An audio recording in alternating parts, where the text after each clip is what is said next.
সবাইকে স্বাগত জানাচ্ছি আমার হাতের লেখা বিষয়ক ইউটিউব চ্যানেলের এই নতুন ভিডিওতে। হাতের লেখা সুন্দর করার জন্য অথবা বাংলা হাতের লেখা সঠিকভাবে লেখার জন্য আমাদের বাংলা বর্ণমালাগুলো সর্বপ্রথম সঠিকভাবে লেখা শিখতে হয়। তো আজকের এই ভিডিওতে আমি বাংলা ব্যঞ্জন বর্ণ কীভাবে সঠিকভাবে সুন্দরভাবে লেখা যায় তা দেখাবো। চলুন ভিডিওটি শুরু করা যাক। বাংলা ব্যঞ্জন বর্ণের প্রথম বর্ণটি হচ্ছে ক। ক হলো একটি পূর্ণমাত্রা বর্ণ। লেখার শুরুতে পূর্ণমাত্রাটি দিয়ে নিতে হবে এবং আমাদের এভাবে এই নিয়ম ফলো করে সুন্দরভাবে ক লেখার চেষ্টা করতে হবে। ক এর পরবর্তী বর্ণটি হচ্ছে খ। খ একটি অর্ধমাত্রার বর্ণ। আমাদের এভাবে সুন্দরভাবে খ লেখার চেষ্টা করতে হবে এবং শেষে অর্ধমাত্রাটি দিয়ে নিতে হবে। গ। গ হলো একটি অর্ধমাত্রার বর্ণ। এভাবে ঘ লেখার চেষ্টা করতে হবে। ঘ। ঘ হলো একটি পূর্ণমাত্রার বর্ণ। আমাদের এভাবে ঘ লেখার চেষ্টা করতে হবে। উ। উ হলো একটি মাত্রাহীন বর্ণ। আমাদের এভাবে উ লিখতে হবে। চ। চ হলো একটি পূর্ণমাত্রার বর্ণ। আমাদের এভাবে সুন্দর করে চ লেখার চেষ্টা করতে হবে। ছ হলো একটি পূর্ণমাত্রার বর্ণ। এভাবে সুন্দর করে ছ লিখতে হবে। বর্গীয় জ। বর্গীয় জ হলো একটি পূর্ণমাত্রার বর্ণ। এভাবে সুন্দর করে বর্গীয় জ লিখতে হবে। ঝ। ঝ হলো একটি পূর্ণমাত্রার বর্ণ। এভাবে ঝ লিখতে হয়। ইয়। ইয় হলো একটি মাত্রাহীন বর্ণ। এভাবে সুন্দর করে ইয় লিখতে হবে। ট।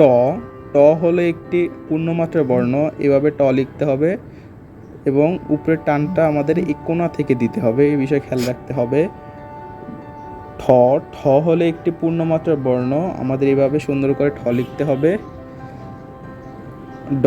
ড হলো একটি পূর্ণমাত্রার বর্ণ। এভাবে সুন্দর করে ঘুরিয়ে আমাদের ড লিখতে হবে। ঢ। ঢ হলো একটি পূর্ণমাত্রার বর্ণ। এভাবে সুন্দর করে ঢ লিখতে হবে ট এর মতোই। মূর্ধন্য। মূর্ধন্য একটি পূর্ণমাত্রার অর্ধমাত্রার বর্ণ। এভাবে মূর্ধন্য লিখতে হবে। ত। ত হলো একটি পূর্ণমাত্রার বর্ণ। থ। থ হলো একটি অর্ধমাত্রার বর্ণ। এভাবে সুন্দর করে ধীরে সুস্থে থ লিখতে হবে। দ। দ হলো একটি পূর্ণমাত্রার বর্ণ। এভাবে দ লিখতে হবে। ধ।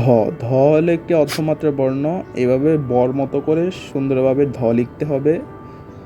দন্তন্য। দন্তন্য হলো একটি পূর্ণমাত্রার বর্ণ। এভাবে দন্তন্য লেখার চেষ্টা করতে হবে। প। প হলো একটি অর্ধমাত্রার বর্ণ। এভাবে প লেখার চেষ্টা করতে হবে।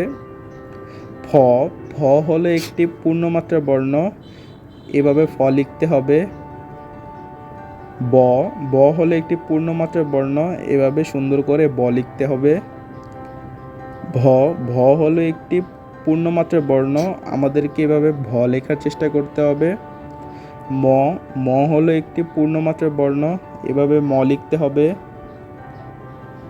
জ। জ হলো একটি পূর্ণমাত্রার বর্ণ। র। র হলো একটি পূর্ণমাত্রার বর্ণ। ব এর মতোই, শুধু পার্থক্য হলো নিচে একটা বিন্দু দিতে হয়। ল। ল হলো একটি পূর্ণমাত্রার বর্ণ। তালব্য। তালব্য হলো একটি অর্ধমাত্রার বর্ণ। এভাবে সুন্দর করে পেঁচিয়ে একটানে তালব্য লিখতে হবে। স একটি পূর্ণমাত্রা বর্ণ। দন্তস্ব। দন্তস্ব হলো একটি পূর্ণমাত্রা বর্ণ। এভাবে দন্তস্ব লেখার চেষ্টা করতে হবে। হ। হ হলো একটি পূর্ণমাত্রার বর্ণ। এভাবে সুন্দর করে হ লেখার চেষ্টা করতে হবে। ডয়বিন্দু র। ডয়বিন্দু র হলো একটি পূর্ণমাত্রার বর্ণ। ড এর মতোই, শুধু নিচে একটি বিন্দু দিতে হবে। ঢয়বিন্দু র। ঢয়বিন্দু র হলো একটি পূর্ণমাত্রার বর্ণ। ঢ এর মতো, শুধু নিচে একটি বিন্দু দিতে হবে। অন্তস্তীয় জ। এটি জ এর মতোই পূর্ণমাত্রার বর্ণ, শুধু পার্থক্য হচ্ছে নিচে একটি বিন্দু দিতে হবে। খণ্ডেক্ত।